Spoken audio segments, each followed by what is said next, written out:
Je ne comprends toujours pas pourquoi on entretient ce mythe que les introvertis ne peuvent pas être charismatiques et encore moins des bons leaders. Vous avez envie d'être respecté, de vous affirmer, d'être écouté, de pouvoir communiquer à plus grande échelle votre message ou faire la promotion de vos produits ou services si vous êtes entrepreneur. Mais le souci en tant qu'introverti, c'est d'être plutôt du genre discret, calme, à pas aimer vous exposer et surtout, comment réussir à sortir de l'ombre et sortir de cette forme d'invisibilité. Bienvenue ici Joanne Yangting, si vous ne me connaissez pas, je suis entrepreneur depuis 2008 et c'est vrai que moi je suis un introverti assumé et je suis surtout un ancien timide et à l'époque, parler à des inconnus, aller à des soirées d'anniversaire, aller à des endroits où je connaissais personne, ça me donnait la boule au ventre et c'était vraiment quelque chose que je détestais. Aujourd'hui je donne des conférences devant des centaines de personnes, j'ai été vu, entendu et lu par des millions de personnes à travers mes articles, mes vidéos, mes podcasts et surtout je suis là et à une position, une posture qu'on n'aurait même pas imaginé il y a quelques années. Je viens de loin. Et aujourd'hui, j'ai envie de partager avec vous des conseils pour vous aider à être plus charismatique quand vous êtes introverti. Et oui, vous pouvez, en tant qu'introverti, être plus charismatique. Le charisme, cette capacité à avoir une forme de présence, d'aura, de leadership par l'attraction. Quelqu'un de charismatique, on sent qu'il dégage quelque chose qui permet justement de gagner, que ce soit le respect, la confiance, même l'attention, mais aussi le charisme, ça vous ouvre beaucoup de portes.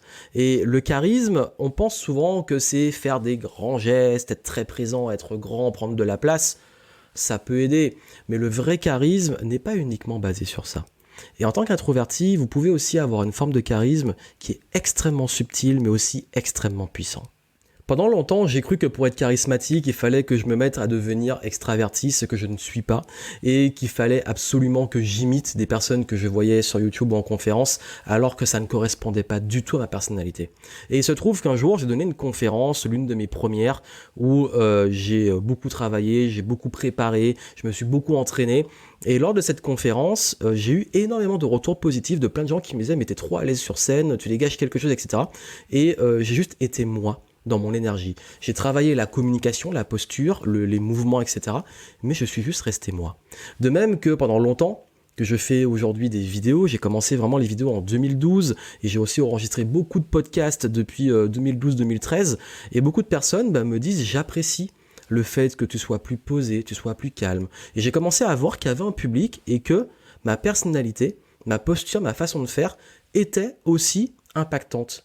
Alors forcément, ça plaît moins à d'autres. Forcément, ça ne correspond pas à tout le monde, mais cette posture, j'ai créé ce déclic que je pouvais avoir une forme de charisme sans forcément imiter les extravertis. Et ça m'a beaucoup libéré et beaucoup aidé. Et j'ai envie vraiment que vous le compreniez. Parce qu'il faut distinguer votre tempérament, ça veut dire l'introversion que vous avez, votre personnalité qui va évoluer dans votre posture, votre aisance, votre confiance et les compétences.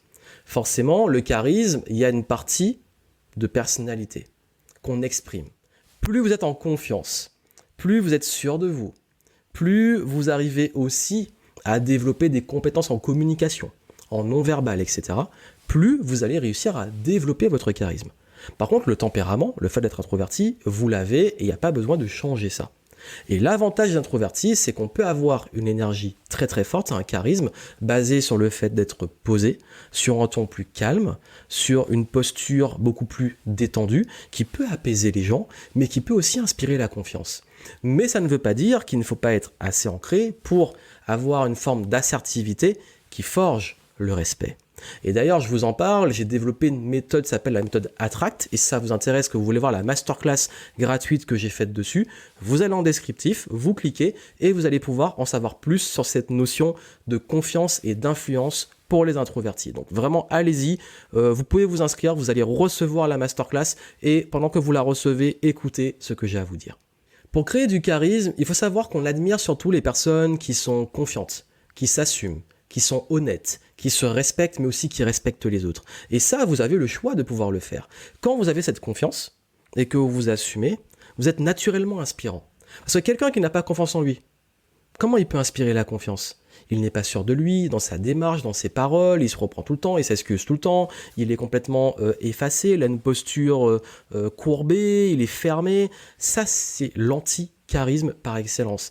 Alors c'est vrai que en tant qu'introverti, on a une tendance à parfois avoir un non-verbal et une posture plutôt froide, distante, à pas manifester des émotions. Alors ça se travaille, et je vous montre dans la méthode comment le faire, mais ce qu'il est important de faire et de comprendre, c'est que vous n'avez pas besoin de complètement changer, vous avez juste besoin, avant tout, d'adopter une posture ancrée, calme et posée. Ça commence par vous tenir plus droit.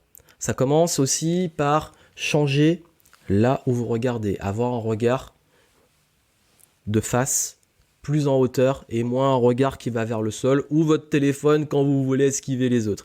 De même que d'avoir aussi une gestuelle beaucoup plus maîtrisée, une gestuelle beaucoup plus lente. Ça se travaille, ça s'apprend.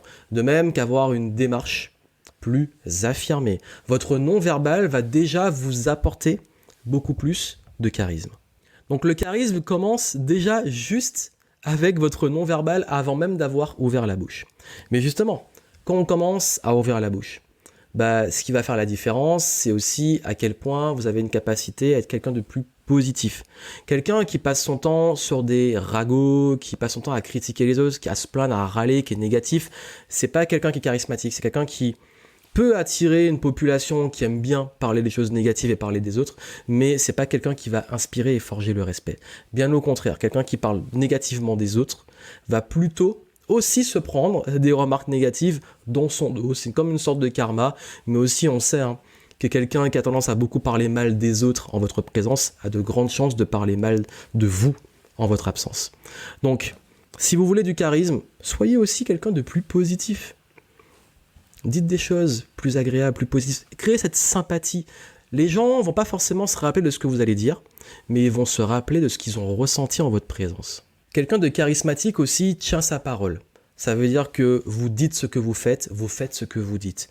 Donc, quand vous prenez la parole, faites-le avec sincérité et prenez des engagements que vous tenez. Parce que le charisme va se faire aussi sur votre réputation et la relation sur le long terme. Quelqu'un de charismatique, c'est quelqu'un sur lequel on peut compter. Quelqu'un où on sait que quand il dit quelque chose, c'est sincère. Mais il a aussi une part de vulnérabilité. Le charisme, c'est pas être la perfection, c'est pas être parfait. Le charisme, c'est aussi avoir une vulnérabilité sur ses erreurs, sur ses failles et même assumer souvent ses erreurs. Quelqu'un qui assume et prend ses responsabilités gagne en point de charisme. Et vous pouvez jouer sur l'une des forces d'un introverti qui est son indépendance et la capacité aussi à être bien en compagnie de lui-même qui vous permet aussi de ne pas avoir besoin de l'approbation des autres.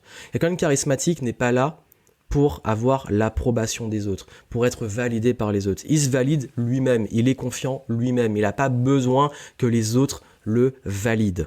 Il ne surréagit pas à tout. Il n'est pas susceptible dès qu'on lui dit un truc, il ne va pas tout le temps donner son avis et son opinion. Non, l'introverti est quelqu'un d'observateur, quelqu'un qui va prendre du recul, qui quand il va parler, va avoir réfléchi avant de parler. Utilisez ça.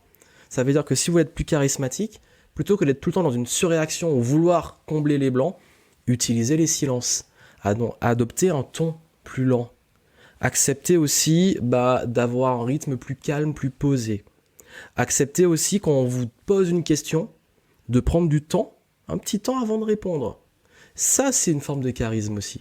Parce qu'on se dit, ah tiens, c'est quelqu'un, quand il va dire quelque chose, on va l'écouter pour ça. Ça m'a beaucoup aidé.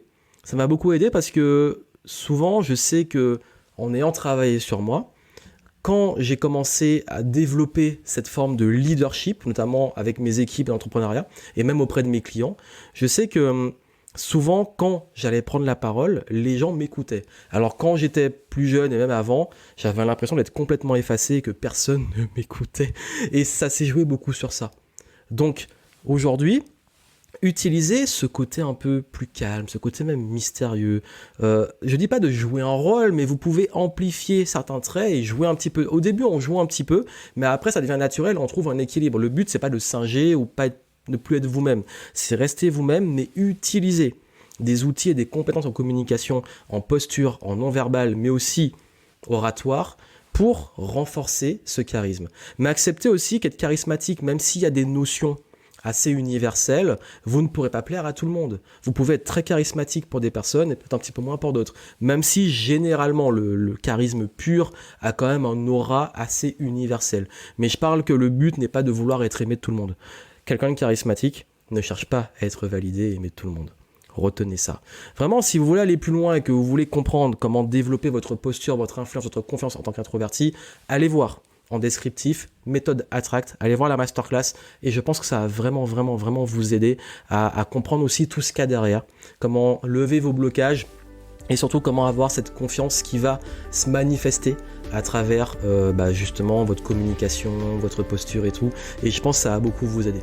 Mais le message que je veux faire passer, c'est que le charisme, c'est pas quelque chose qui est dans l'image ou l'imaginaire ou le fantasme qu'on se crée. C'est avant tout une posture qui va se manifester sur le long terme et vous allez voir que plus vous allez gagner en confiance, plus vous allez utiliser la bonne communication, le bon non-verbal, etc., plus vous allez commencer à être plus écouté, plus respecté, plus présent et donc que vous allez gagner en charisme.